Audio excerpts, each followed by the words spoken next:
Selamat sejahtera Dr. Khairul Anwar. Nama saya Laurencia Anak Perempuan Dewa Sagayam. Nombor matrik 290375.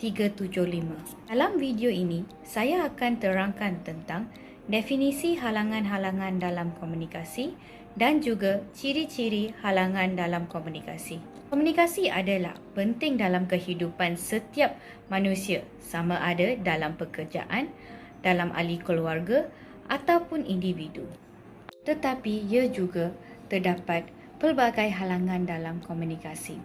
Halangan-halangan dalam komunikasi bermaksud selalu mempunyai gangguan, menyebabkan salah faham, menggunakan cara komunikasi. Komunikasi juga adalah sesuatu proses di mana manusia boleh menghantar atau menerima sesuatu mesej dari jarak jauh. Perkara ini juga akan menyebabkan kesan negatif terhadap penerima dan penghantar, seperti penghantar menghantar mesej yang salah kepada penerima. Selain itu, komunikasi juga memberi pelbagai kesan negatif terhadap pekerjaan, persekitaran, keluarga dan sebagainya. Terdapat 4 halangan-halangan dalam komunikasi. Antaranya komunikasi bahasa, komunikasi fizikal, komunikasi sifat penerima dan komunikasi sifat penghantar. Assalamualaikum dan salam sejahtera. Nama saya Sulastri binti Uthman, nombor matrik 290465, akan menerangkan tentang salah satu halangan dalam komunikasi, iaitu halangan fizikal. Halangan fizikal merupakan halangan yang berbentuk fizikal yang berlaku secara langsung atau nyata. Gangguan ini mengganggu penerimaan mesej dalam proses komunikasi. Contohnya, keadaan persekitaran yang bising seperti bunyi televisyen, mesin dan pembesar suara yang tidak berfungsi dalam proses sebuah komunikasi tersebut. Selain itu, keadaan fizikal sekeliling juga menjadi antara halangan fizikal dalam komunikasi. Contohnya, keadaan persekitaran bising, kotor dan suasana persekitaran yang tidak selesa. Halangan ini akan menyebabkan gangguan terhadap maklumat yang akan disampaikan dan maklumat tersebut akan sukar untuk difahami dengan jelas. Assalamualaikum dan selamat sejahtera. Nama saya Muhammad Azmi Imran. Nombor KMT saya 290155. Saya akan menerangkan tentang poin yang seterusnya, di mana halangan bahasa. Halangan bahasa adalah menjadi salah satu punca juga halangan untuk berkomunikasi dan antar masyarakat. Sebagai contoh saya berikan adalah terdapat di Malaysia mempunyai pelbagai kaum. Sebagai contoh, kaum Melayu, Chinese dan Indian. Salah contoh. Mereka dalam pelbagaian kaum ini mempunyai bahasanya tersendiri untuk berkomunikasi. Sebagai contoh, Chinese menggunakan bahasa Mandarin untuk berkomunikasi, bahasa Tamil digunakan oleh kaum Indian, itu tersendiri. Dalam hal ini kita boleh nampak terdapat perbezaan bahasa yang untuk menyukarkan mereka untuk berkomunikasi di antara satu sama lain. Seterusnya adalah penggunaan dialek yang kurang jelas. Di Malaysia juga terdapat pelbagai suku kaum yang kita dikategorikan dialek ataupun logat, seperti Kelantan ataupun di timur mereka mempunyai logat yang tersendiri, di utara mereka mempunyai logat mereka tersendiri. Sebagai contoh, di utara mereka menggunakan perkataan ataupun menggunakan ayat air sebagai ayak sebagai air, manakala di bahasa di selatan ataupun KL, Kuala Lumpur, mereka menggunakan air. Orang semua boleh faham air adalah air, tapi bagi sesetengah orang yang tidak memahami ayat itu adalah air, mereka sukar untuk memahami bahasa itu sendiri. Okey, seterusnya adalah kelancaran perkataan yang digunakan dengan nada suara. Dalam komunikasi ini mempunyai key-nya tersendiri ataupun kuncinya tersendiri dalam komunikasi. Salah satunya adalah nada suara, penggunaan ayat ataupun cara kita menyampaikan dengan jelas ataupun tidak jelas. Sebagai contoh, saya sampaikan penyampaian saya dengan halangan-halangan bahasa ini adalah salah satu contoh juga yang boleh diambil, di mana saya bercakap dengan jelas, anda semua boleh faham dengan apa yang saya cuba sampaikan, dan bahasa yang saya gunakan anda juga boleh faham dengan jelas. Akhir kata sekali adalah penggunaan ayat yang sukar untuk disebut menjadi salah satu punca juga dalam halangan-halangan bahasa ataupun halangan-halangan komunikasi ini di antara masyarakat. Ianya menjadi satu punca juga komunikasi ataupun informasi yang ingin disampaikan itu tidak jelas dan tidak sampai ataupun tidak nyata. Mungkin tidak dipraktikkan dari kecil untuk bercakap dengan orang luar, tapi perkara ini boleh improvekan ataupun diperbaikikan. Dalam setiap orang mesti ada dia punya macam kelebihan tersendiri. Setengah orang mungkin orang tak boleh bercakap, tapi ada setengah orang tu boleh bercakap. So mungkin orang yang macam ni mungkin dia boleh praktikan dalam presentation untuk bercakap di depan cermin dulu. Seperti saya contoh, saya bercakap dengan kamera, saya praktikan untuk bercakap dulu, baru saya boleh present. Sekian saja itu. Selamat sejahtera. Nama saya David Anthony Analagi Anthony Sami dengan nombor kad matrik 290112.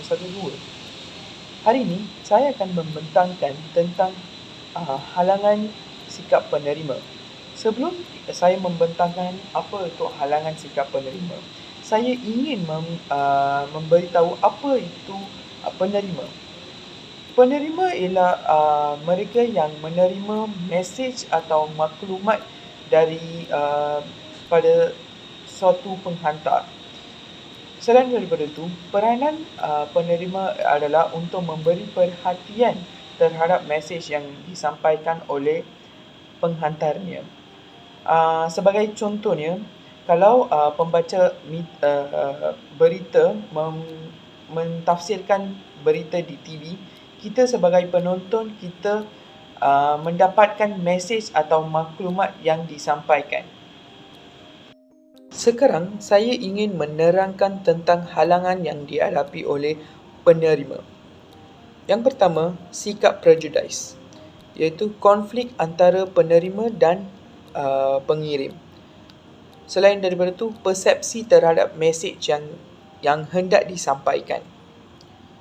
Ada penerima yang telah mengetahui maklumat yang ingin disampaikan oleh penghantar akan menganggap komunikasi itu membosankan dan mula memberi perhatian terhadap perkara lain. Walau bagaimanapun, sesetengah penerima tidak dapat menerima maklumat baru kerana menganggapnya tidak perlu, dan manusia mendengar serta melihat apa yang mereka mahu dengar dan lihat sahaja.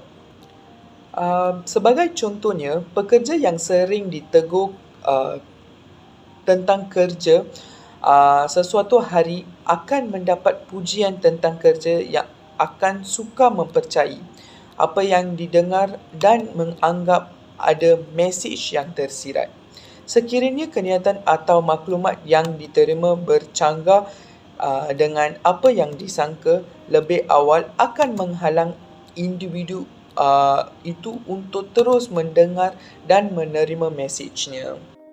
Assalamualaikum dan salam sejahtera. Nama saya Intan Nabila binti Abdul Syukur, kad matrik 290369. Pada hari ini saya akan membentangkan tentang halangan sikap penghantar. Sikap penghantar adalah penting ketika berinteraksi ataupun berkomunikasi. Penghantar yang mempunyai sikap negatif akan menghalang kelancaran proses komunikasi dan memberi kesan kepada penerima mesej.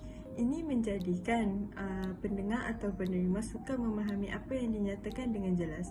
Contohnya, pendengar membuat kesimpulan tanpa mengetahui jika ia adalah jelas ataupun mempunyai makna yang tersirat, seperti simpulan bahasa, jenaka, metafora dan juga makna yang mempunyai pelbagai tafsiran.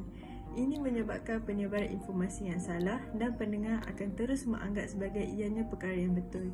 Informasi yang betul mestilah disebarkan dan penghantar maklumat mestilah memastikan setiap ucapan, amaran dan maklumat mestilah tepat sebelum berkomunikasi dengan orang ramai.